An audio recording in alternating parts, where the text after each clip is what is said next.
அது பார்த்து ரொம்ப நாள் ஆச்சுல, பார்க்கணும் போல தோணுச்சு, அதனால தான் நான் லெட்டர் எழுத சொன்னேன். இந்த நிச்சயம் முடிஞ்ச உடனே ஒன்னும் வேலைக்கு போக வேணாம். சரி, ஒரு மாசம் கழிச்சா போலாம், பரவாயில்ல. சரி சரிப்பா.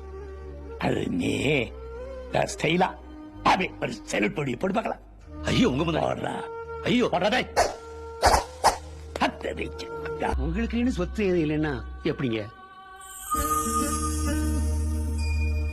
எனக்கு இருக்கிற ஒரே சொத்து இவன் தான்.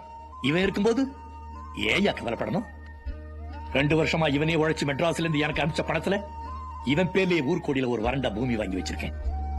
அங்க போய் என் காலத்தை ஓட்டிட்டு போறேன்.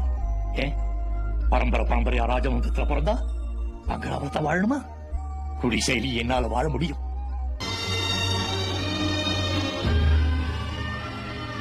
ஓப்பா, இனிமே நாங்க எல்லாருமே ஓம் பின்னாலதான்.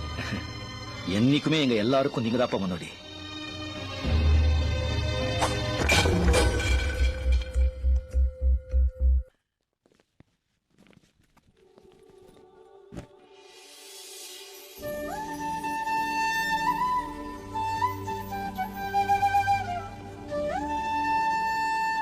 ஐயா, நான் இன்னைக்கு பெரிய மனோதத்துவ டாக்டர் இருக்கேன்னா அதுக்கு காரணமே நீங்க தான். அனாதையா இருந்த என்ன எடுத்து வளர்த்து ஆளாக்கினவங்களை என் வாழ முழுக்க நான் மறக்க மாட்டேன். இப்போ நீங்க எங்க கூட இல்லைன்னாலும் எப்பவுமே எங்க மனசுல வாழ்ந்துதாயா இருக்கீங்க.